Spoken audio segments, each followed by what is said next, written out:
With thousands of fabric bolts here at the Fabric Cobbler, there is something for everyone. And I'm hanging out now with our sponsor, Scarlett Wells, owner. Thank you for having us. Hey, no problem. Thanks for being here. Okay, the Fabric Cobbler. Tell me a little bit about how you got started in the fabric arts here. Yeah, I mean, honestly, I've been sewing since I was 4. My mom started me hand piecing when I was 4, and I was bored by 6. So started making my own clothes. She literally has a picture of me in an outfit that I made head to toe, zipper, buttons, collar, whole 9 yards. So you've really been engrossed in it your entire life. It's a big part of my heart and soul. So yeah, why I started, honestly, I retired from the Army, taught high school for 4 years, and I loved both of those careers, but I needed a place to raise my babies. And it's very difficult to raise 3 little ones on a teacher's salary alone. Yes. Under age 3. So I opened at age 28 and had all 3 of them under age. I think the oldest was 3.5 at the time. Oh my goodness. So started with 25 bolts and 3 kids under age 3. And now look at this space. My goodness, how many different bolts of fabric do you think you have in this shop? Roughly 12,000 on a good day. Oh my word. I mean, there is just so much to see here. I mean, if you are looking for it, I'm sure you have it. Yeah, I'm known for having everything that like nobody else has. I have the largest selection of sports fabric in the state. People can come in and go, hey, my grandpa was a carpenter. I want to make a quilt for him. I can do that. My grandson is playing for the Oregon Ducks next year. I want to make him a pillowcase. I actually have Oregon Ducks fabric, you know, or my kid is into Harry Potter and I want to make a quilt or whatever.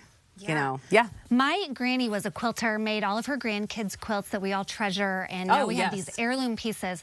Do you feel like there's this misconception that quilting and working with fabric and sewing and all that is kind of like an older generational hobby? It's a huge misconception because, you know, my youngest customer is 4.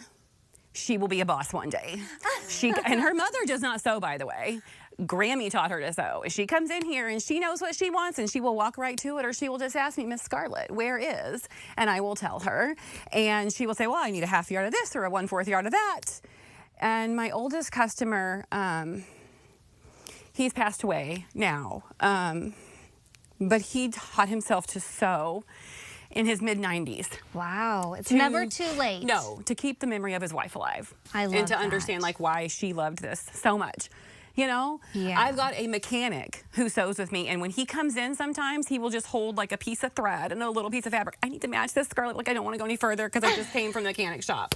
You know, I mean, and you don't have to sew. I mean, people come here for things that have nothing to do with fabric. Because look at this selection here. So what other items do you have here besides fabric? Right, so I recently got into specialty hand-dyed yarn. You know, my job is not to compete with a chain store, so I wanted to focus on fiber artists that offer something very specific and unique. So sometimes the same 2 yarn skeins cannot really be reproduced because they're hand-dyed. I also carry the full 500 color collection of DMC floss for cross-stitching and needlepoint. That's actually making a huge comeback, especially with the younger than 40 generation, especially if it's snarky cross-stitch. They love that. And they do little fun snarky sayings on cross-stitch and then put it on their walls, you know. And then, of course, for the kids, when our local chain store closed, a lot of people reached out to me and said, you know, what are we going to do? Where are we going to go for kids crafting stuff? And I got you. I totally can do this. So painting stuff, markers, wood art, marker sets, puzzles. These new paint by number sets just came in actually recently. So, you know, I want to have something for everybody. I want this to be a community place where anybody who wants to create something can find a home somewhere in here. Well, and you obviously take great pride in providing great customer service, but also in making everyone feel welcome here in your space. Yeah, that's huge to me. Community is everything. And if you're going to own a small business, then you should treat that community that you're in like family. I want you to come in and feel like you're just my long lost best friend that I have known for forever. But if you need to come in and cry because you've had a bad day, like, that's okay too. And that happens. And then we'll dab our cheeks with some maybe little fabric squares. Yeah, no, there's none of that. No, I mean, crying is okay. Yes, absolutely. Yeah. Okay, you just recently celebrated 12 years of owning and operating a woman-owned, locally owned business here in our town, Forsyth. What is your favorite part about being a business owner here in town?